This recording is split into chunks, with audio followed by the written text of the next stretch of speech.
Support the Amigos podcast and keep the Amiga goodness flowing for just $1 a month. Visit our page at patreon.com/AmigosPodcast.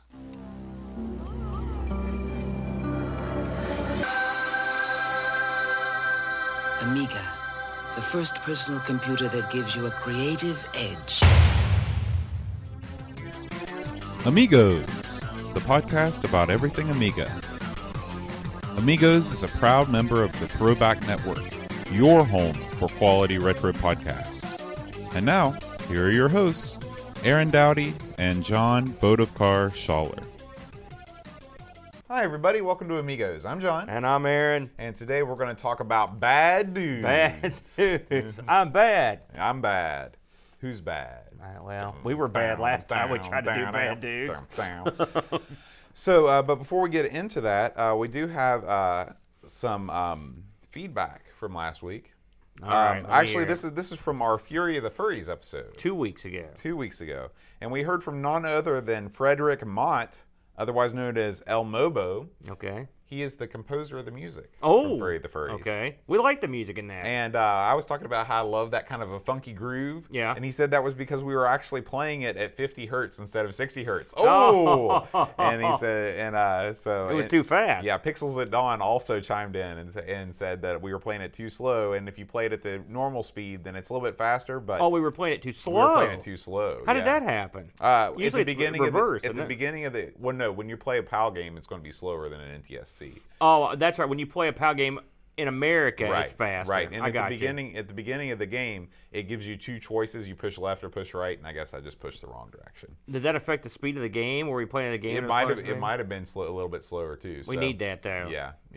I liked it at the speed it was at. It was pretty good. Yeah, to me it wasn't too wow, hard. the guy that wrote the music was listening to the show. Yeah, Isn't that cool? He gave us a nice comment on YouTube there. So thanks, dude. Thanks, El Mobo. Pixels at Dawn told us the same thing. We got a message from a guy, Intric8 from Amiga Love.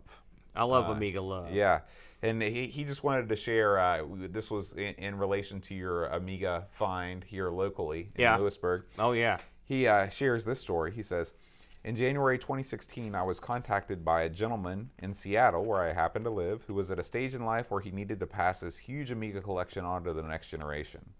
His eyes were beginning to fail him, and he'd finally mentally gotten to a place where he could let go of his heartthrob, the Amiga. Man, that's a brutal one. He'd been a huge diehard for decades and was all in back in the day. Over many years, he'd guesstimated he'd invested over $30,000 into his beloved computer platform of choice.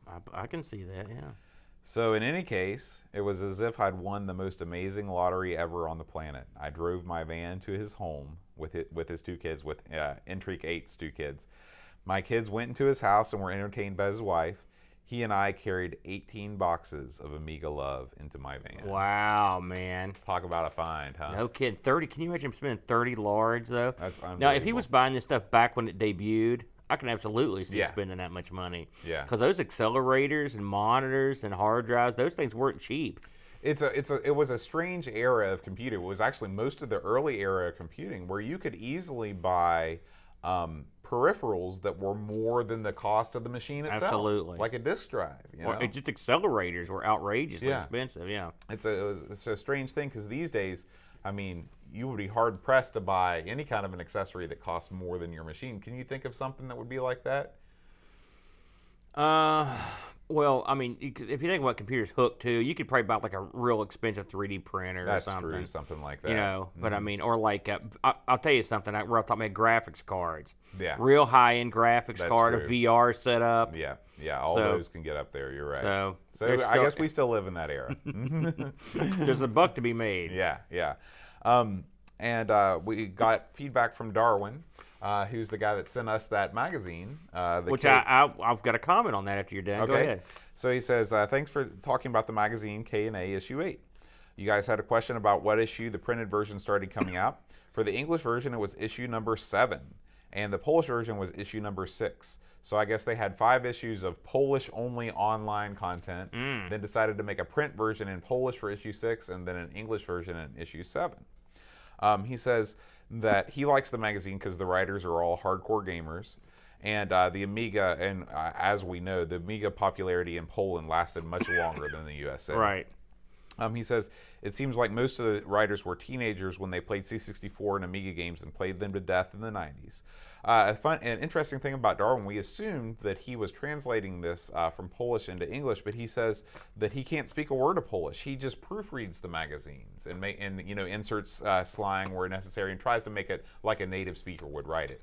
And as we know, having reviewed magazines from other countries, Amiga magazines in the past, that's something that is very much useful. Yeah, and I noticed that I'm almost finished with it. I read a bunch of it like that night because it was. And I will say, I noticed that like the articles are often they'll have translated by on the byline or whatever at the top, so I looked like several people were doing it. Yeah, they translate very well. I mean, I didn't look at this and think, my gosh, this is like Borat. It's just right. It was 100%. It was some of it was probably worded a little different than a normal English speaker would word it, but I mean, I didn't have a lick of problem reading it. In fact, I kind of like that because to me it gives a little more flavor. Absolutely. The articles, there was a lot of game reviews, a lot of C64 stuff, some Amiga stuff. There was even some VIC stuff in there. Oh, wow. I really dug it. I enjoyed it. It's written from a perspective of someone who's happy about what they're writing about. The various people, you could tell they're really... which I love that. Yeah. I like when people enjoy what they're doing, and I got some ideas for some games in there too that I wanted to try. Including they had an article in there on a Bruce Lee. Remember the game Bruce Lee? Sure. And I didn't realize they'd released some Windows versions of Bruce Lee, like some me updated graphics versions. Wow. I have to look into that because I know you're a big fan I love of Bruce Lee too. on the Atari. But again, the quality is at the pinnacle, top shelf in terms of the actual. Like I guess when they made that jump, they didn't screw around. They went and got the best paper, the best ink, the best everything. I mean, that's as clean and sharp and crisp as a magazine that I've ever read. Yeah, ever. Yeah, I was very. And I'm not impressed just saying by it because thumbing it's an through it. Amiga magazine. I mean, it is. You could set this on your coffee table or something, and this is like a top shelf book. And the content is pretty darn good too. So overall, so far, I give it a thumbs up. And I mentioned it on my Twitter. I was enjoying it, it's good. And I love to see something like that come out. And to make an English version of it is great. I hope they get an audience over here. But I've enjoyed it. I'm going to pass it along to you and let you have a look at it. If you guys want to follow Aaron on Twitter, it is @TheDevilBunny. So check him out. And of course, I just post under our Amigos. We can't both do it. That's why I have to, have to post separately. So that finishes out our feedback from this week, but we do have a little bit of mailbag time. Right. This comes from the great state of New Jersey. The new state for this fellow, as I recall. And that's right. Will is a recent transplant to New Jersey. And he came out of Colorado, right? That's right. Yeah. Where did he come out of in Colorado? Was it Denver? Oh, boy, I don't know. Boulder, something like that? I know he was in Colorado. Yeah. And but Will has sent us... He's our resident D-paint expert. ...a package. Let's see what this is.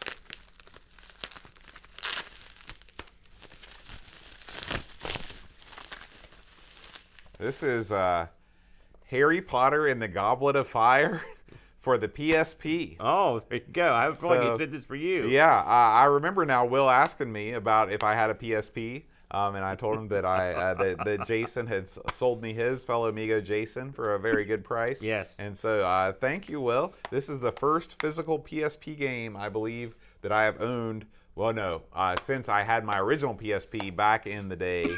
And this, I can already tell you that this is going to be a better game than the Tony Hawk game that I had. It did not translate well to PSP. I have never played a single disc in my PSP of all the time I've had the UMD is such an interesting thing. It's a disc that's got a built-in caddy. There's never been another format like the UMD. Well, there were back in the day they had CD-ROMs that you had to put the disc in a caddy. Right. But that was right. That came with the CD-ROM. Right. So. You had one caddy that came with your ROM, but it's a neat thing. I guess this was just the most economical way to fit lots of data onto something that was portable. Does it actually go into the machine like that, or do you take it out of that thing? No, it slots I've never used one. Yeah, it slots right in. They failed mightily. Yeah. The UMD, and That should have failed. It was a dumb idea. Disc-based stuff is going away as the Switch. Well, and it's things a like that battery sucker, among others. That's the main that's reason. true. On a portable That's true. device to have a motor spinning around like that. Yeah. That's wacky time there. So yeah, well, that was nice of Will. Yeah, so thank you, Will. Appreciate it. Now, I guess we should talk about some Amiga news. Amiga news. Let me consult the Oracle here. We got some interesting news. We had a lot of site updates this week, but I'll touch on the non-site news real quick.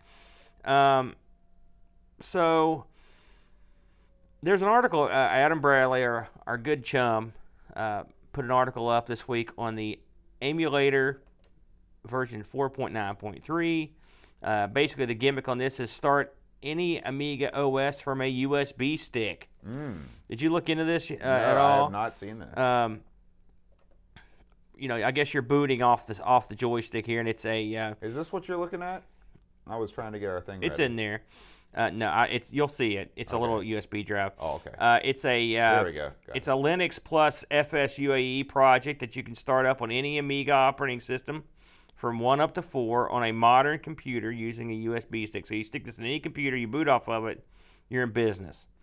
And it's a free install. And if you go to the page that Adam has linked up, you can get a video on how to install it. That's interesting. Yeah, actually, I yeah. can see a lot of uses of that, and so that might be something that I have to give a whirl. I love having the ability to boot from a USB stick.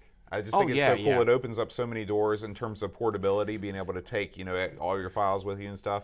That's one of the big the cool things about Linux is that if you don't have a lot of documents but you just want to use Linux all the time, you just carry that stick around with you.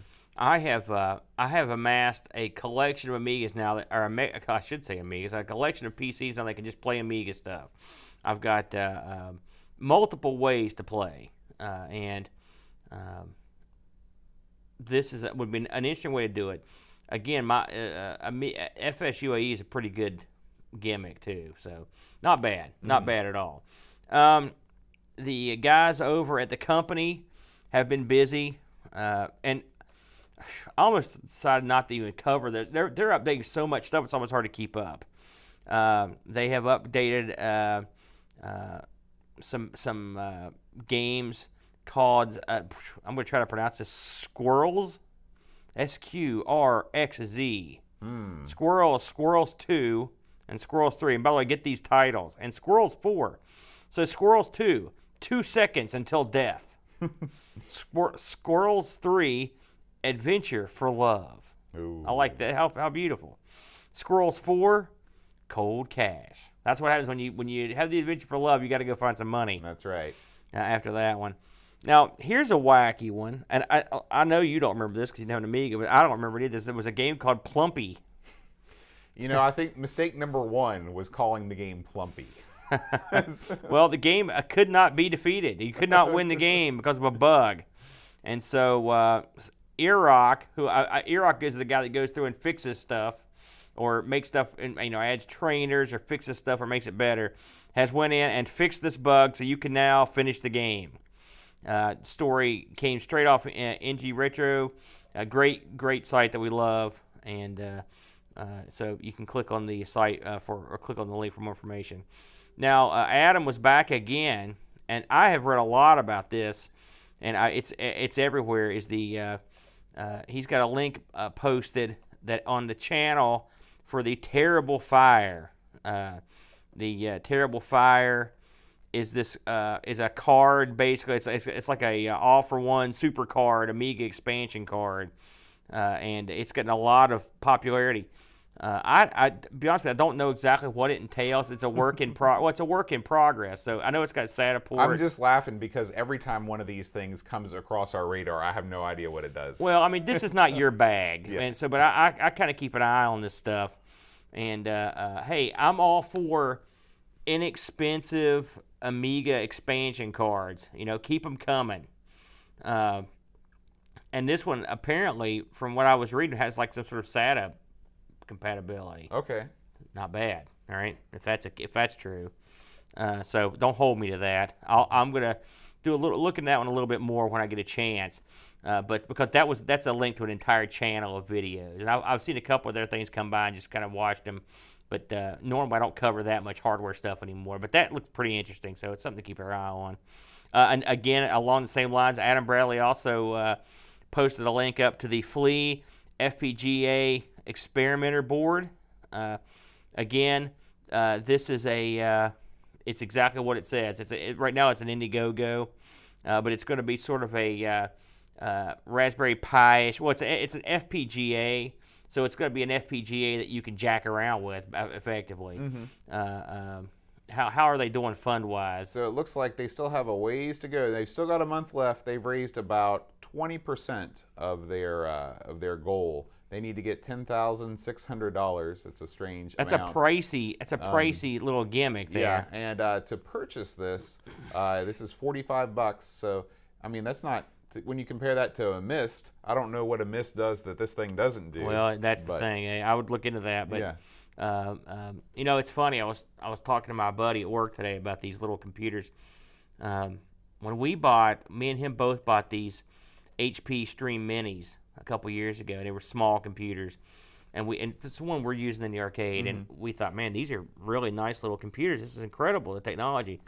And it's just a few short years later, and little tiny computers are just the rage. They're everywhere, and you can see what's happening. It's very similar to what happened in regular computers. They've taken a base model computer, and now what they're going to do is pack more features and make it faster and more powerful. And that's what. Now it's just now that it's a race to make the smallest, most powerful computer, and which is a good race. I mean, for the price point and the size, I mean, these things should start turning up everywhere to do every mundane task you could think of, and there's a million things you could do with them. And when they pack more memory and more power on them, sky's the limit. Yeah. So, it's funny. We were talking about the little consoles, which we were going to talk about in a little while. But those novelty almost has worn off for me. You can play everything on everything anymore. I mean, if you really want to emulate old machines or whatnot, I mean, the sky's the limit on that. Really, there's no barrier. It's just a barrier about how close you can get to modern stuff. Where a few years ago, if you'd said, here's a $35 card, it'll play like every game you want, you'd have lost your mind. And now it's just another thing. So. Right. Still, I'd rather live now than the time where there was not $35 cards. This is a site update, but I'm going to mention it here because it's a hardware one. Our boy Gary, the huckster, he's back. He's got a very interesting video. I watched this last night. This is my bedtime viewing, believe it or not, so I don't watch it. His Amiga 500 booting off of a zip drive. Gary's the zip master, and he has if you just look at the rig he's got in this, it looks a great rig. I am kicking myself for throwing away my zip drive. I mean, it was like a month later and then Gary started doing stuff with the zip drive, and I was just like, why did I do that? Because I would want to do this stuff now, so I may end up having to buy another zip drive. But Gary does a good job, and his videos are always popular, his hardware videos, so it's definitely a good watch, and Gary's good at explaining what's going on. So what we got site-wise, Boat? Well, a bunch of stuff. It's been a busy week for Amigos Plays videos, including your own Amigos Plays videos, Aaron. So let me just refresh our page here. So why don't we start with something that is, whenever I see that picture right there, I just think about, I don't know why I think it's like a Three Stooges thing, but it's not. This is Benny Hill for the, I think, is this even an Amiga game, or is this just for Spectrum? Yeah. I love Benny Hill. Yeah.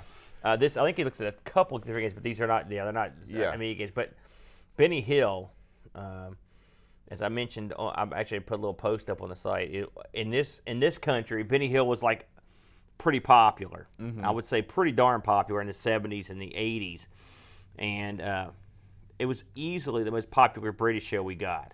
wouldn't you say? No. I would no. In the 70s, it trumped Monty Python. It trumped everything. I don't know because Maybe Doctor Who. I was not alive in the 70s, so you'll have to speak to that. I can tell you, as a kid, like this show was very popular, and it was the most popular British show amongst the masses.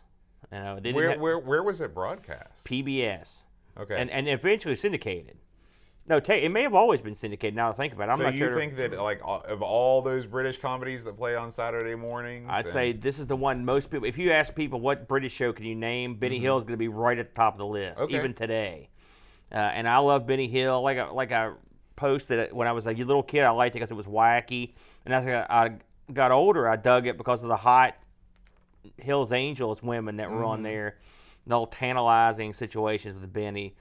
Benny is really almost like an American-style comedian in a lot of ways. He reminds it's all sight gags, or really stupid jokes. I remember one thing where he had this set up, and he said they had this guy they were going to drop confetti on him. He goes, "Okay, drop the confetti," and the guy was hard of hearing, so instead of dropping confetti, they just dropped a big wad of spaghetti on the guy. He goes, "Not spaghetti, confetti," like that kind of wackiness. Right. And then he was also super duper famous for, to this day, when you hear yakety sax or whatever, that's the only thing that comes to mind. It's been parodied on The Simpsons. It's been parodied everywhere. Yeah. Like you can't hear that song without thinking about Benny Hill Right. and his little skits. A little Bobby, the little guy he'd pat on the head, and the other hit another stooge, like a taller stooge that would always run around with him, So I had a real soft spot for Benny Hill. So I read this article with much interest this week, and it was good stuff as always. Dreamcatcher. Yeah. It made me very pleased to know that Benny Hill had a game. I love that. And I don't know if Chris has posted this on the site. I don't know if he actually posted it on everythingamiga.com, but he did the Batman game. Yeah, for Amiga. He did. He actually, and I've got it on the Google Plus. Yeah. He also did, I believe he also did Extreme Racing, right. And of course it was the 90s, so everything was extreme. That's right. And you don't even get an E in extreme. But did you watch the video for Extreme Racing? I have not seen it yet. But flip through it. Look at this. Look at what the Amiga is doing in this video. It's quite astounding, wow. to be honest with you. It reminds me a lot of F-Zero, just like a slower F-Zero. Yeah, it's our Mario scrolling. Kart. Yeah. I mean, if you look at, granted, obviously it's a lower resolution, but I honestly, I didn't know the Amiga could throw that down. Yeah, and so when I that's watched very this impressive. video, and apparently watching Chris play this, he's all over the road. But I don't know how well it plays, but we're going to put this on the radar because I saw this and I was like, man, I got to get me a piece of that and see how that it's been a how while that since thing we've goes. done a racing game. So. Yeah, but I thought that looked pretty cool. And then Batman, the perennial favorite, which we've probably all played that. You forgot to cover this. Double Dragon looks to be getting a faithful remake on the Amiga. Yes. So there's not much to that story. Was that the story that I just said? Yeah, I think they released a screen or something to the guys, but he's done a couple weeks work on it. But that's our Swaney story, which that's Swaney's game. So I don't know if we'll be able to compete with what he's used to playing. If you listen to Retro Asylum, that's Double Dragon comes up time and time again. And so, but hey, Double Dragon 2 on the Amiga is halfway decent, and maybe they can put something together. But I mean, it looks pretty good. They've got a small video of it, which actually, you found. It looks pretty solid. Yeah, it looks real. It looks real smooth. What did you think of Double Dragon in the arcade? I never played it in the arcade. I only played the You NES owned version. a Double Dragon. I owned Double Dragon 2. Close enough. Okay, well, you asked me what I think of Double Dragon 2. What did you think of Double Dragon when you played it at home? I love Double Dragon 2. I don't know much about Double Dragon 1. Roy, did you not play that emulated or anything? No, I only played the NES version. And I felt like I was getting a lot. The only thing I remember from Double Dragon, the arcade game, is it's in that movie The Wizard. And the kid is in that gas station or whatever, and he rings up like 4 zillion points in Double Dragon. The thing I always think of when I think of Double Dragon is at the beginning of it, your chick is standing there, and this guy walks up and just punches her in the gut. Punch in the gut. And Carries he her off. throws her over his shoulder, and you hear doom, doom, doom, doom, doom, doom, doom, Yep. boom, boom, boom, boom, boom, boom, boom. Yep. And it starts the music with that awesome music. Oh, yeah.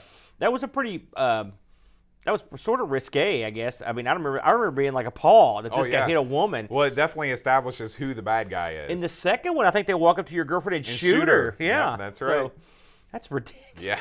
It's horrible. And I remember Jimmy and Bimmy in the home version where they screwed up the names. Really? Yeah. It's Jimmy and Bimmy. Yeah, I remember that too. So hey, you can't win them all. No. Some of that stuff slips through. They obviously don't have the editors that the magazine has when it comes to the translation to English. Right. So yeah, might be interesting. Hopefully he'll get it done. That'd be great. Yeah. And before we go any further, I just want to remind everybody that the Amigos are all over the social media. We are all over the social media. You can follow us on Facebook. You can find us on Twitter and Instagram. I think it's instagram.com/everythingamiga. Just search. Yeah, we're there. Yeah. We're also on what's it called, Sketcher or whatever. Well, that's Yeah, if you want to listen to our podcast, you're already listening to us. But they're just other avenues. We're on Stitcher. Dang. Yeah. No wonder I don't publicize that. Any kind of a podcast platform that you can, we're on Google. We're on Google Podcasts, you can Google listen, Play. Yeah, you can listen to us on your streaming box in your house. We're on there. I can't remember. I think it's like Alexa, play Amigos, Everything Amiga podcast, and I'll come up with the latest issue. That's right. Episode. So, and I'm cunningly weaving a plan to get us on the Roku box too, so with our own video channel. Oh, that would be sweet. Yeah, I've often wanted. I'm ham and egging my way in. I've got developer rights already, so I'm working on it. Hey, you got something else here? But I've got a cunning plan. So here's something else. It's been a little while since we had an Amigos challenge, right? We love those. This is Brutal Barracuda's baby. And Brutal's been he's been a busy man. So we're going to launch go ahead and launch one. So we haven't done one for a while. And we batted around a few ideas. And Jason Warrens, came up with the idea. So what we're going to do with this one is we're going to do the one life, your best score with one life on Turrican 2. That's the thing. No cheats, no nothing. Just straight up Turrican 2. Go to our forums. The rules are all there for how to submit everything. We may have to change those around a little bit. I don't know if we have access to the way we were sending them in before. But there'll be a post there in the next few days to give everyone full instruction on how to do it. And we'll give the thing a couple weeks. So we'll announce an end date. But I'm just getting you. This is your 1 week notice to start practicing. And we'll officially lay everything down and have everything exactly laid out on how to submit your entries next week. All right. Sounds good. Yep.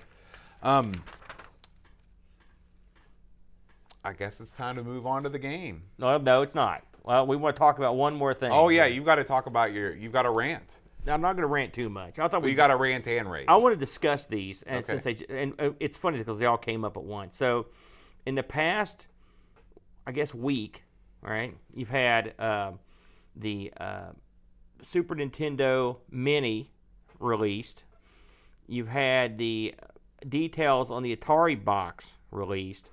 And today was the first day I heard this, was the announcement of the C64, the C64 Mini. Oh, it's actually, I think it's just called the URL, I think, is the c64.com. Right. So. Now, I it's funny, this came, when you sent this up, I had no idea what this was and had never heard of it. This came out of from the aether, that came from nowhere. Mm-hmm.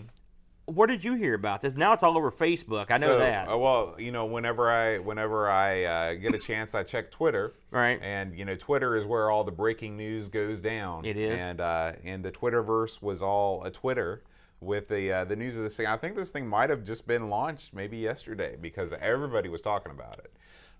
So this is essentially what appears to be a Raspberry Pi-like device in a C64 shaped case that comes with a joystick that looks like I think that's the Competition Pro joystick. It's got 64 games built in. It retails It has 64 games? Wow, Mm-hmm. I thought it had only 20. That's pretty 64, good. Yeah. And you're thinking of the SNES Mini. Yeah, it's 21. And and it basically, you power it up. It loads what is probably Vice, and it's got some sort of a front end that you can select the games. It's got save states. Does it have a game list there? Scroll down here. Let's look at because this could be the avenue we've been waiting for to possible having some sort of Amiga Mini. Now, I guess I've already read that these games were used without permission. Have you heard that? I have heard that. I don't know if that's true or not. There's some pretty good games on here. Chips Challenge, I Yeah, saw. California Games is on there. Impossible Mission 2. Is that Impossible Mission 1? Yep. That doesn't look like 64 games. Monty on the Run. 2, 3, 4, 5. 1, 2, 3, 4. Yeah, it's. Is it? Okay. It says the 64 games included. Okay, so. that's just what I know. Cosmic Carnage. Looks like some decent games on there. I don't see a pattern in the games, do you, in terms of who made them or whatever. So I don't know what the rhyme or reason is to that particular. I mean, I didn't see Blue Max on there, Bruce Lee. Some of the things I would expect to be on there. But what did you say the total asking price was going to be on this thing? So $90. What do you think? And the keyboard, we determined we don't think the keyboard actually Right, works. the on keyboard the little, is non-functional. It's cute. To me, okay, if you're going to buy a C64 and then buy a Kira and then buy a Raspberry Pi, and if you value your time at all, you're already in over $90. That explains why I got under the. My time is worth nothing. You had C64s. You have C64s That's akimbo. true. So that was out of To the be way. fair, though, you could just buy a Raspberry Pi and not buy any of the other stuff and do the same thing. Because really, you don't have a C64 with that either. It doesn't have a keyboard that works. Right. So you're going to have to provide your own keyboard. It does have a joystick. Right. Which we don't know if it's any good or if it's, I'm assuming Yeah, it's a I think the USB. joystick is going to be, once we start hearing reviews of the joystick, if the joystick is good, this thing goes up a lot in my eyes because there isn't really a good joystick in that form factor that's USB. I think 90 is a little much. I mean, because what's the NES, the Super NES going for? It's like 65 or $70, something like that. Something like that. I mean, 90. I don't know. That seems like a tall order It to does. pull down. Now you're getting a joystick, but I mean, so you get a gamepads Right. with the others. I think you get Right. two with the new one. I don't know Yeah, if you got two with the old 90 one. seems a little bit high for me, but I wonder if they almost have to price it higher because they're not expecting to sell as many. Yeah. Oh yeah. Yeah. You're probably. And I mean, I guess if you're collecting games for the same reason that someone that would buy the Super Nintendo one would be, which is just like it's a cool look, a little gimmick. You need to come You know? forward a little bit. You're like halfway off the. That's part of my There we plan. Anyways, if you're buying something specifically to have a collector's item, you're probably going to Isn't pay this a great? lot. I'm going to take a break from the podcast for a second.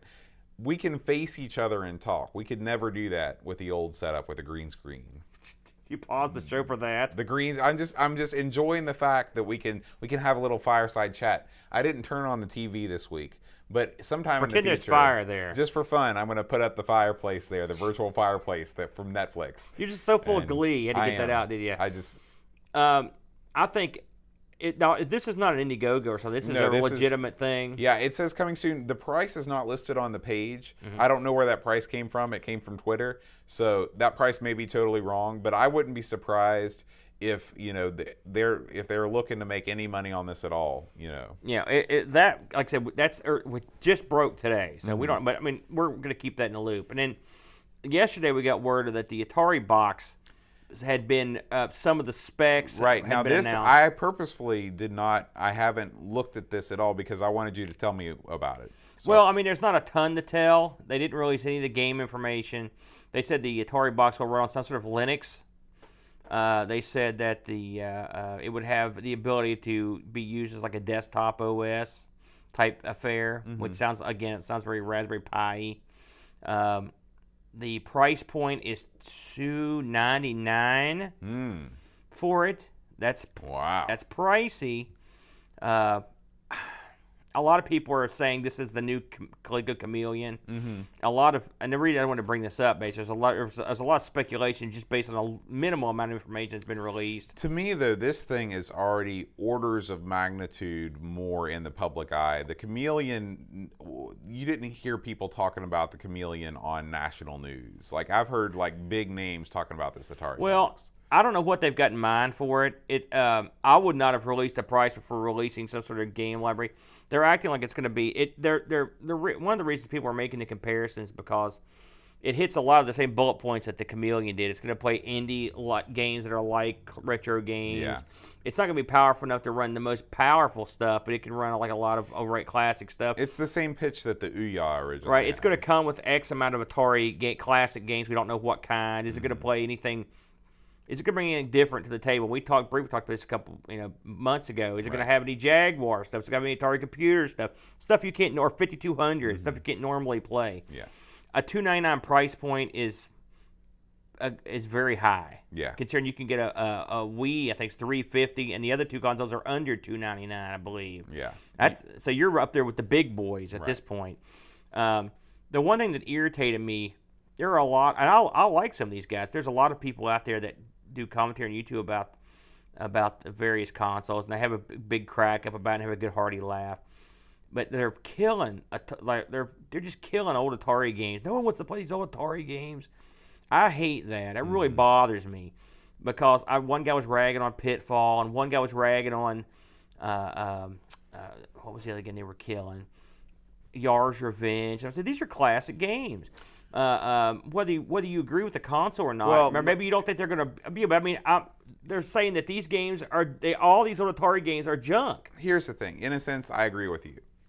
But I think maybe, and I haven't seen these videos, in their defense, having not seen them, maybe what they're saying is, why would you pay $300 to play these games? That they are saying that, but there needs to be a distinction there. They're like, nobody wants to play these games. Nobody likes these games. You get them for $1 at the yard sale, big box up. Without Pitfall, I mean, Pitfall effectively began the platformer, era. I mean, that was the first big platforming game. Kaboom was another one that guy was killing. I mean, Kaboom, that's a classic game. And I don't think you're going to find any opposition with the loyal listeners here. And as an added bonus, those aren't Atari games. So if you're going to rag on Atari, at least pick on something they did. Right. There's plenty of. Well, crap Yar's Revenge isn't Atari. Well, yeah, but I'm talking about Pitfall and Kaboom. Yeah. That irritated me, and also the fact that these guys are killing this which the concept doesn't sound great, but we don't do anything. Are you familiar with Andy Rooney? Yeah. Okay. I don't know if you've noticed, but everybody on YouTube is Andy Rooney. I know. Okay. I They know. get paid. Their livelihood is complaining about things. Well, you're right. And I complain. Hey, You should listen to our pre-show. Remember that time we talked about football boat? Right. I can't do an Andy Rooney anymore. That's pretty good. But then the third console. So anyway, the court's still out. I know the guys over at Atari Age are talking about this like it's going to be an actual thing. And I put more faith in the Atari Age people when it comes to Atari crap me than too. I put into any other commentators that are looking at a press release. Right, because they live and breathe this stuff. Yeah, so if the Atari Age guys aren't poo-pooing it yet, because they poo-pooed the crap out of that Chameleon, they're the ones that killed that thing. Right. I trust the Atari Age guys. I mean, there's some fanatics in there, don't get me wrong, but they're the good kind of fanatics that I like. Yeah. And then this week also we had the launch of the Super Nintendo Mini. Right, I saw a lot of people picking these up. I guess they're more plentiful because I saw a lot more success stories this time around. Yeah, and Nintendo claims that they're going to continue manufacturing all the way up until December. Here's the thing I thought was amusing to me.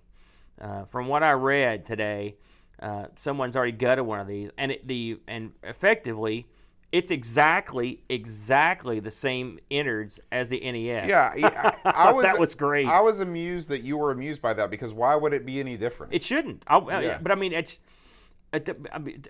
when I step back and think about it, but it did. I thought that's genius, is what I think. They're geniuses, is what they are, and I wonder if they've done any security measures to keep people from. Yeah.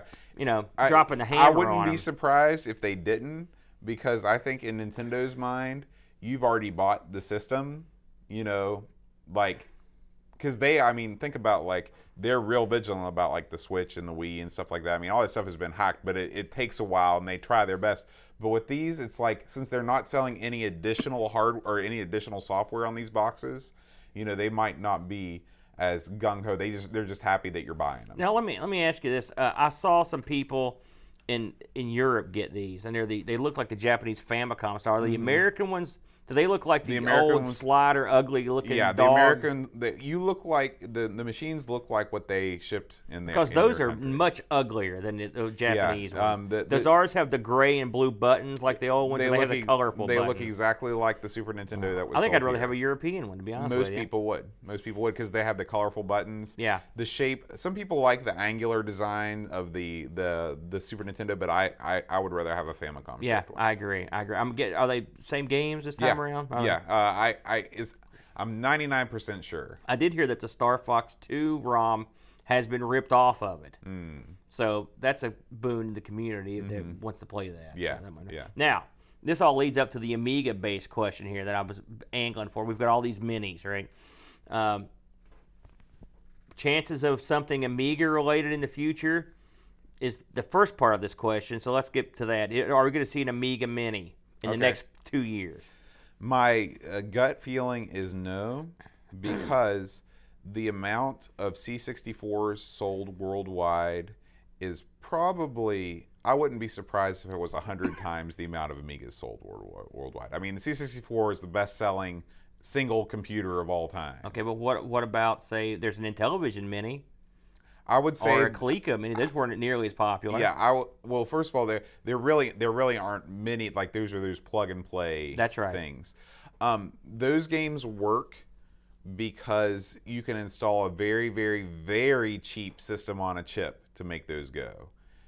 I've got a $1,200 computer, and we can't emulate the Amiga right. But you don't think you could pick from the vast software library to get Amiga emulated games that would run properly? You could, but that would require a lot of effort against the probable small amount of games that would be sold. Not to mention that, but like on the Intellivision and the ColecoVision, those games, it was easy to track down and get the rights to those games. Do you think the rights were? We're gonna make an assumption here. Let's assume that the C64 one, they just said we're just gonna put some games on it and just went crazy. Okay. Could you see a Amiga? Does that give you more faith that there could be an Amiga Mini?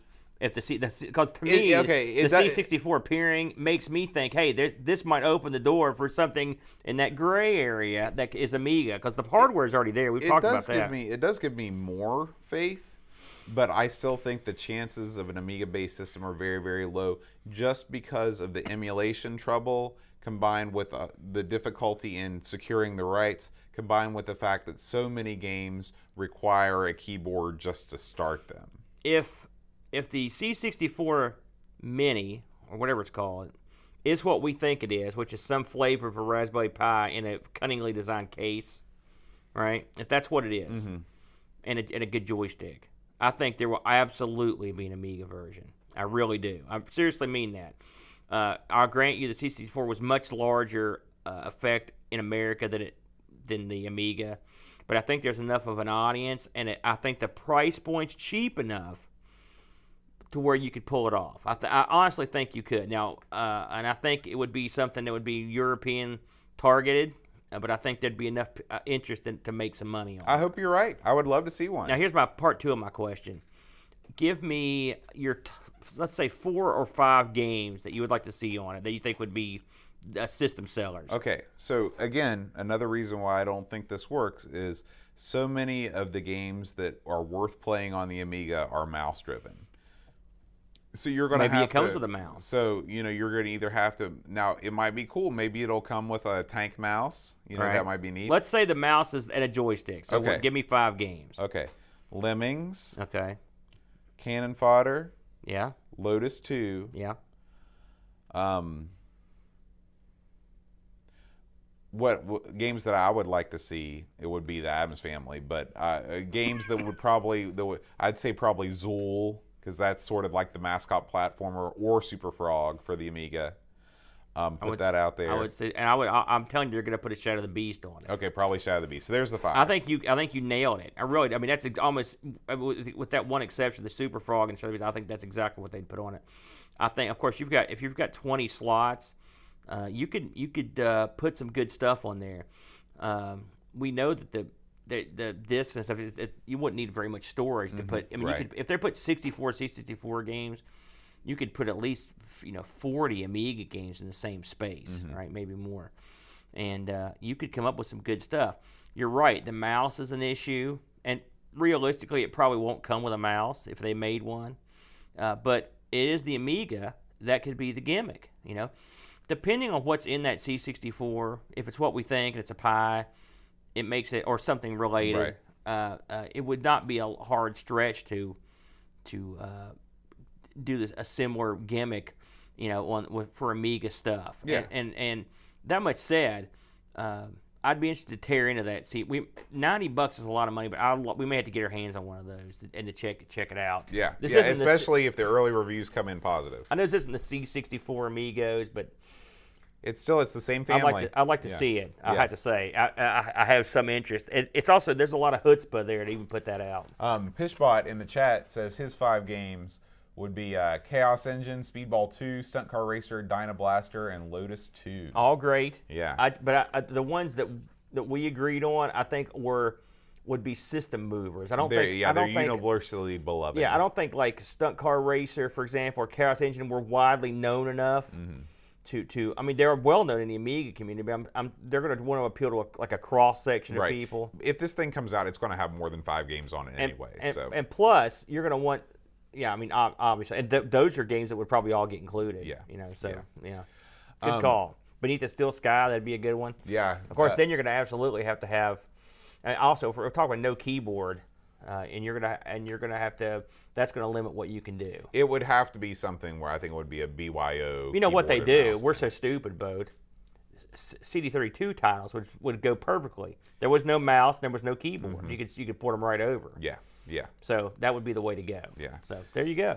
All right, so that concludes our new mini console roundup. We don't normally go into the other console stuff, but I thought it had some bearing. Yeah, Oh, this would absolutely. be a good point in the show to mention that we also just did a Amigos Plays series we're starting, and we're looking at the Saturn. Yeah, yeah. So, and our first one was we played soccer, VR soccer. VR Soccer 96. And so we're going to try to release these in a way that they dovetail into what our Amiga show is that week to a certain degree. So we've got next week we've got one in mind. So yeah, yeah. you're into that sort of thing. But now it's time for Bad Dudes. Bad Dudes. I've been waiting for a week to do this, Bo. So, in case you didn't listen to our show last week, we actually recorded a Bad Dude segment as part of our Sly Spy episode, but I accidentally left the volume on the arcade port of Bad Dudes on full blast, and so we're talking, but you can't hear us. At some point, they were going, "I'm bad," and they were talking to us. They're like, "You're bad." That's right. That's right. By the way, get the chat up so we can make sure they can hear us. Yeah, yeah. So, Bad Dudes. Let's talk about it. This is part 2 of our Data East Spectacular. Bad Dudes came out in the Amiga in '89. So 89. Let's set the time frame here because these were pivotal years in your life. 89 was when you were getting ready to embark on your grand quest for higher education, right? Well, '89 is in fact the year I graduated from high school. And you remember seeing Bad Dudes in the arcade when you were at Marshall, When I was right? at Marshall, the first place I ever saw Bad Dudes was in the Student Center Marshall. They had Bad Dudes and Tetris, both of which I played a lot while Jukebox was playing Pat Benatar and hair metal. Oh yeah. I was playing the heck out of, and we had a pool table down there too. And I played. I thought Bad Dudes was a cool game. It marked off. I'm not usually the. I'll tell you what. I used to love Kung Fu. Remember that game? Mm-hmm. Yeah. Just you ran across the thing. Karate Champ in the arcades? No, not Karate Champ. Kung Fu. Kung Fu Master in the arcades. Kung Fu Master, yeah. right? But you just run across the stage kicking and punching people. Then you run across the next stage kicking, and that was the game.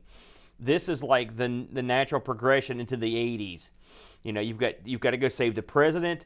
You pick a couple of big beefy goofs, and you beat up ninjas. That's the '80s. That sums it all up right there. So yeah, I was into it, and I played that in lieu of going to class more than a few times.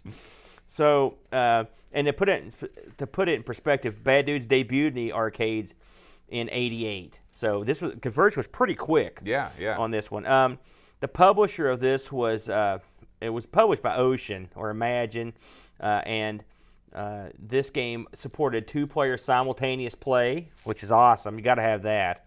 It was developed by Ocean France. All right, Ocean France was just sort of a. They did a lot of games that are really, stuff you wouldn't think much about. I'll get into them in a little while. And all the people that worked on this, well, a lot of them, not all of them were French. The coder was a guy named Benoist Aron, which I love. Benoist. That's a good game. How do you spell that? Benoist. Benoist. Are you sure it's just? It could be Benoit, but no, normally I would say, or it could be Benoist. Yeah, I was going to say maybe that's a typo. Maybe that S just doesn't seem like it belongs. A typo? Are you doubting the good people at Lemon Amiga? I will have you killed, sir. Me. This came out on some systems. It was more widely spread around than Slice By was last week. This came out on the Amstrad, of course. You got to have the Amstrad in there. The Atari ST, which I believe was the original system. I had trouble confirming that, but that seems to be what I read a lot of people say. This was out in the NES, which I believe you played it on the NES, boat. The Spectrum, of course, and that's pretty much it. I believe also this came out in some of the there's like the downloadable arcade compilation, like 360 and stuff. I'm not 100% sure about that.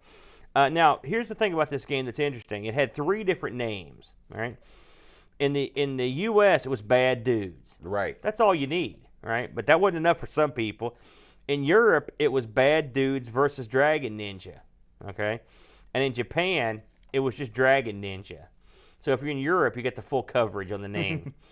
When I first loaded this up on the Amiga, back when I first got it, and it said Dragon Ninja, I was like, what the hell is this? And it was that font, real goofy looking. And then all of a sudden, here are the Bad Dudes. I'm like, oh, yeah, Bad Dudes. And I was stunned at how I was like, I just played this, and here it is. I've got it. And I thought it was, at the time, I was like, man, this is the best. I mean, it was like, the arcade did come home, and that was the time when it was a big deal. Right. You know what I'm when saying? Bringing the arcade home was a tagline that was commonly used. Now, this I didn't know, but I read this, and so I'll include it here.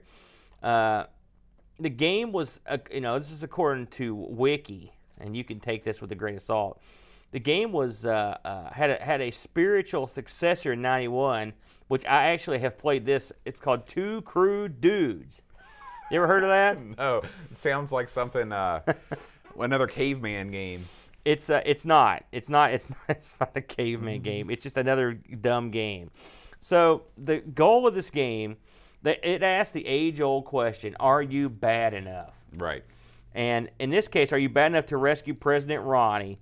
He's been kidnapped. So you can pick, you can play 1 or 2 players. Player 1 is a guy named Blade, and player 2 is Striker. Wow. That's awesome. This is like a tag team. Yeah, tag team. Blade and Striker. Now, I don't know if Striker spelled with a Y? No. Oh, not so according it's not like to the this. Mortal Kombat character. Now, I don't know if it's ever mentioned in the game. I don't remember their names ever been coming up. Do you? No. And I don't remember them ever coming up in the arcade either. So President Ronnie is based on Ronald Reagan. Newsflash, right? And so there are, as we learned when we did the playthrough, there are rampant ninja attacks. Rampant. And so, and White House is not an exception. And so the Secret Service has contracted you to go and rescue the president. So there are 6 or 7 stages to this thing. And the first stage has you on, like, what'd you say it looked like? The streets of Atlantic City. The streets of Atlantic City. I'm going to assume that that's actually the streets of Washington, just because that's where Ronnie was. Washington's not on the coast, though. There's a bunch of ocean in that first level. It's pretty close to the coast. It's not that far from the coast. It's not a coastal city, but you're not too far away. Yeah, I mean, you're a couple hours. 40, 50 minutes. It's about an hour in it to get there to the most coastal inlet. I suppose so. So, well, we're really stretching here. I don't know where the hell this thing is. And I will say, the documentation for this game simply refers to level 1 as the town. The town. So, let's talk about what this game is. Tell the people what you do in this game, Boat. So, Bad Dudes, you progress from the left side of the screen to the right side of the screen, and you destroy everything in your path. There are thousands and thousands of ninjas in this environment, and they come at you. They wear different clothes. They throw caltrops like you wouldn't believe. They spread them around like they're Johnny Appleseed of caltrops. The levels are all multi-level. So there is usually like a lower level, which may or may not kill you when you come into contact with it. Yeah. And then there's an upper level. And you go back and forth, and enemies just kind of surround you from all sides. It's not a Sodan thing where they only come from one side. They'll come from the rear too. They do it in Sodan on some levels. They'll come from behind. Do they? Oh yeah. Okay, but We didn't Sodan get- can we only didn't get very face far. one. Can Sodan face both directions? Yeah, but he's lumbery, if you'll recall. And so Of all the games to bring back, sort of Sodan. I compare ever since playing Sodan. Every game that's It's just that's my go-to comparison. Wow. Is it better than Sodan? is it? I think Bad Dudes is a little better than Sodan. Go ahead. Sodan has its own. We'll debate that charms. later. But anyway, you progress through these levels, and the cool thing about this game is it really makes you feel like you're powerful because all of these ninjas can be dispatched in one hit. Well, all the flunky ones. Yeah. And so they come at you full speed, and just one punch levels them. You can charge up your punch by holding down your button and throw a super mega punch. He goes, whoa, Yeah, the sound effects in and this fire game. comes out of his hand. Yeah, the sound effects in this game are something special. They're minimal, and yeah. they're minimalistic in the home version. It's as if someone just approached a microphone and poked himself with a needle in various places, and you get a whoop. I'm thinking like severe abdominal pain. Yeah. Spastic abdominal pain. Oh. And so this happens whether you are doing well or not doing so well. There's weapons in this game. There's a dagger. There are nunchucks. Is there anything else? Nunchaku. Is there anything Nunchucks else? is a dumb guy. That's what we've been calling him too. That's There's soda. There's a clock. The only weapons. Yeah, that's it. so. It's too bad you can't get the claw. Yeah, be awesome. but the nunchucks are the best weapon. Yes. You can just tear guys up with the nunchucks. You progress through different stages. I guess I don't want to say too much about what I think about what's going on. Just if I was going to just abstractly describe the game, you move through these different environments. You kill all the flunkies. At the end of a stage, there's a bad guy. Yeah. Now, the good thing about this game, for starters, there are multiple moves. There's a spin kick. Mm-hmm. There's the charge punch. There's a sweep. Right. He does and there's just a plain Jane head kick, and and in the arcade, pulling these moves off is not real difficult. You got a couple buttons there, you're good. In the Amiga version, it's a lot more difficult because you've got one button, and this is one game. In the arcade, movement on it is kind of funky. In the home version, it's real freaking funky. And even with my awesome joystick, I still had some moments where I couldn't get to do what I wanted. And the whole charging of the hand thing, and I noticed this in the arcade, really the only time I ever use that is when I fight the end guy on the third level. The multiple ninja that goes, because you can just charge that thing, and the second they all appear, you can bop them. But otherwise, by the time you charge that thing up, there's just so many freaking ninjas, man. Right. What's the point of it? And they all die with one hit. So I guess in a boss battle you could use it. But so Boat touched on this, but this game has 8 levels, and the levels are all different. And some of the levels have unique aspects. They're not that unique, but they're sort of unique. So the first level is the town. It's just you run through it. There's an upper and a lower level, like Boat said, and you're in a city. And we think maybe Atlantic City, but that we just guessed. And then the second, blew up the chicken man. I've never wanted to charge a punch more than I do right now. So the second level is the truck. And the truck is great because you're fighting. You start on the back of trailer of a semi truck. It's a 2-trailer truck, and ninjas are ascending the truck. And occasionally they'll drive up on foreign cars and jump off, which I like, or they'll fall from the sky, and you fight them on the truck.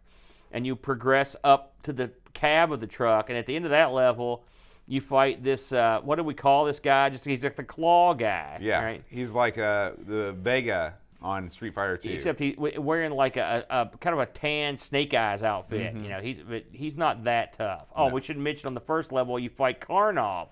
who's in other Data East games, including Karnov. Star of Karnov. He was also in, little known fact, he was in Fighter's History 2, which is a game, I like the Fighter's History series, I'm the only one. That was a Data East fighting game series where they got sued for ripping off Street Fighter. If it wasn't for that series, who knows what would have happened with fighting games, because they ended up winning the court battle and were allowed to continue making it. So, right. But Karnov was in that as well. The third level in this is called the Underground. Now, this level is your typical sewer level. It's got multiple levels, and then underneath it is like it looks like free-flowing cement in the arcade. And the Amiga version, it's like the same thing if you're tripping acid. It's just a big congealed mess down there. You don't touch that, you'll die. Same thing on the second level. If you fall off the truck, you'll die. You go through that, and the end guy on that level is this green ninja. His gimmick is he goes up in the corner, he goes, it says this weird thing, and then about 20 ninjas come out of him, they expand. He duplicates himself, and you have to kill all those ninjas and then pummel him. He's not that tough, but he's annoying. That's the thing I hate about it, because inevitably he runs off the screen. And so you're just sitting there like an idiot, and all of a sudden you hear him go, and you see guys expanding onto the screen from where he's at. You're like, oh, he's over there, so that gets kind of old. Now, level 4 has one of my favorite, it's probably my favorite villain in the game. Level 4 also has dogs. The dogs come up and I'm the dog, the big bad dog. No, these are real dogs. They're like German shepherds, I think. And you hit them, they go, arr! But they'll bite you, But it's also got my favorite, they've got so many ninjas in this game that they found some of these guys that were just expendable. So they've got ninjas that just run through the woods on fire, just as fast as they can, back and forth. I think they're trying to find water. Because, a lot of the guys in this game will not directly attack you. They'll just move towards you, and coming into contact with you will hurt you. Yeah, the ninjas, oh, by the way, I just read this document says that was New York City you were in. So we were close. Close, yeah. I'm kind of let down now, because I like the idea that it was Atlantic City. That made it a little more It'll fun. always be Atlantic City to me. So anyway, this is the woods. The woods arena is where the dogs and where the flaming guys are, and the flaming guys they just run past you who knows why. It's where Icky is too. It's where Icky, my cat. No, Icky in the woods. I don't know what you mean. He's doing the shuffle. Icky, man, that's obscure by my standards. I'm not going to acknowledge that stupid thing. So anyway, the end of the fourth stage is it's a guy that looks like a road warrior from the old Road Warrior days. The wrestlers. Now, these would describe the Road Warriors. He's a big, tall, muscular dude with like spiked shoulder pads and like a mohawk and face paint. Road Warrior, like, it looks like Road Warrior Hawk. That's what he looks like. Maybe he had a double mohawk. He's a big freak. And he goes, oh! That's his big, that's his noise. Battle cry. He goes, oh! And he'll do like a double axe handle. He also does this like defy gravity drop kick. Oh! And he sticks both his feet out. And you have to pummel this guy. He's pretty tough. He's one of the tougher bosses just because he's a big, huge oaf. So, fifth level is the train. All right, now I like this level. It's cool. It doesn't look as good on the home version. The arcade version looks cool. And also the home version, like the truck level is not quite as nice. The truck looks kind of small. Mm-hmm. Like your guy couldn't stand up in the truck. That's right. So I don't know what they're hauling in this truck. They just got ninjas just packed in there. Yeah, like cordwood, just like stacked in there. Well, that would explain a lot. So on the train, the same kind of gimmick. You fight your way to the front of the train.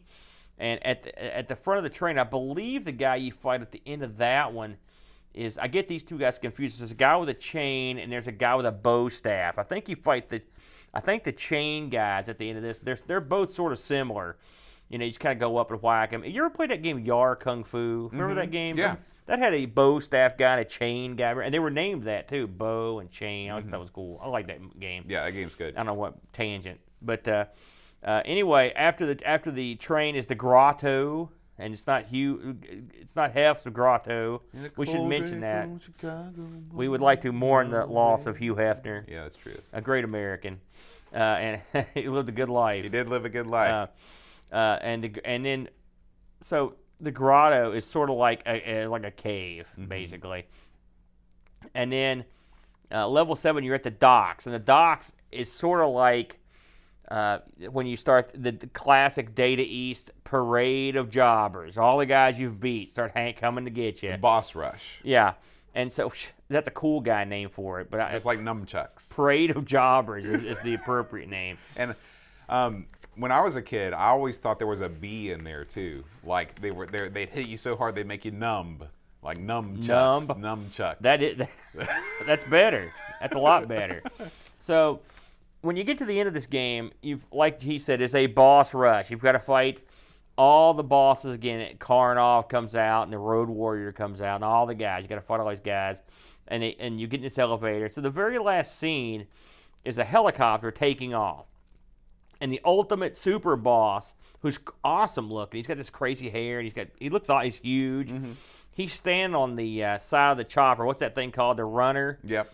See, I learned from last time. Mm-hmm. And he's chilling. He's got a gun, right? So you got to hop up on there and wail on him, right? And I guess Ronnie's in the chopper. You wail on him, and eventually you knock him off. He dies. The chopper lands, and Ronnie gets out. President Ronnie, and he's like, "Hey, thanks, dudes." You know, he's like, "Let's go out for a burger."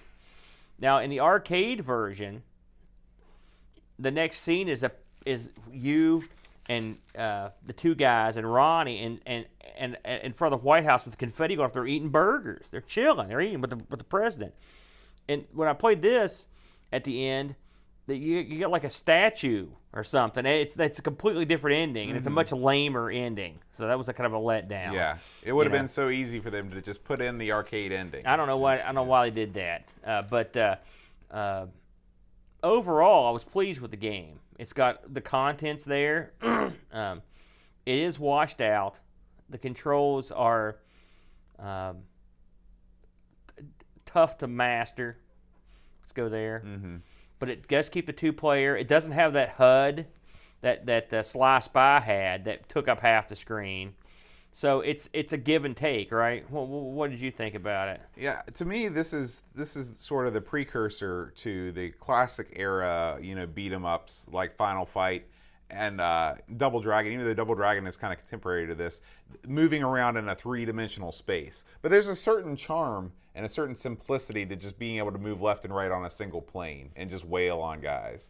And the fact that, they all die in one shot, you get like 40 of them lined up in just one swing with the nunchucks and they're gone. And there isn't a variance to keep it from being utterly boring. Like No. There's a guy with a sword that pops up. Right. Sometimes there's chicks that come out. And there's claw guys that come out. Yeah. So there's a couple mystery guys. I think that the graphics on the Amiga version are not bad, and I think a lot of my complaints about the graphics are for both the arcade machine and the Amiga port, in that the backgrounds are just totally forgettable. I mean, the city is kind of neat, but the colors are real washed out, even in the arcade version. All of the other stages are just sort of these repeating backgrounds. There's no parallax. I mean, if they could have somehow incorporated like a Shadow of the Beast like background system into this, it would have made a big difference in my enjoyment of this game. Well, you're right. Even on the best stage is probably the train, I would say, or the truck. The ones where you're moving on the highway, those are pretty cool. Mm-hmm. But they didn't focus on that, and I wish the control would have been a little more intuitive on the Amiga. But I mean, they did what they could. They basically, it's one of those gimmicks where they you hold the button down and move the joystick, and that's a thing. Then or if you let go of the button and move the joystick around, that's another thing, right? So it's okay. And this is one of those games, as we found out last week, where if you try to rig a second button through emulation, it really screws you up. It doesn't work that well. Sly Spy was the same way. You can't really do it. So you sort of have to play the hand you're dealt in this one. Now, you played this on the NES. Mm-hmm. How did this compare to that one? Well, I think the NES version, let me go over to our port comparison real quick. And I'm going to take us out of it because I think that's slowing down our video. But if we take that away, the NES, I think, holds up pretty well. It's sort of like looking at the C64 version of a game where they make the sprites smaller, and it definitely doesn't have the amount of detail in it, but the game is all there, and the fact that it just has two buttons is a huge step up. because at that point you have a dedicated jump button, and you feel like you are more in control of what's going on. So you would say the Amiga version is more arcade-like and more attractive, but the NES version is more playable. Yeah, and I think that that's probably true for the great majority. You can see here, the sprites are much less detailed. Yeah. But the background to me doesn't look that much different. It looks pretty similar. This is the first time I've looked at the ZX Spectrum version. Yeah. And it's definitely devoid of color. It's a typical bordered game, but I mean, it looks like it looks a lot different, doesn't it? I mean, it doesn't look anything like the, and I mean, it doesn't look like it plays anything like the other one. Yeah, it looks just a totally different game. But overall, I grew up playing the NES version. I think I owned it at some point, and I played it a lot, and I enjoyed it. I think it's good, dumb fun. This is the classic example of a game that is just a throwaway. It's just the junk food of games. You know what I'm saying? You put it on, you turn your brain off. Like me and my kid have ran through this thing so many times. We might play it tonight, and it's sort of like Altered Beast is like this. It just turn your brain off and just go and screw around, right? And have a good time, right? Look at that wacky stuff. Here's a guy on fire, stuff like that. And there's something about doing, karate moves. It's the same feeling you get when you're playing Kung Fu Master or something like that. Doing that high kick, mixing it up with some punches. It's fun to knock down like 20 guys. Oh yeah. There's one big at the very beginning of the game where like ninjas come out like over on both sides. You're like a million of them, and you just spin them back and forth, going like ba ba ba ba ba ba ba, and these suckers are going oh. Now we don't want to end this without talking about the one huge oversight from this game that makes me almost give it a thumbs down.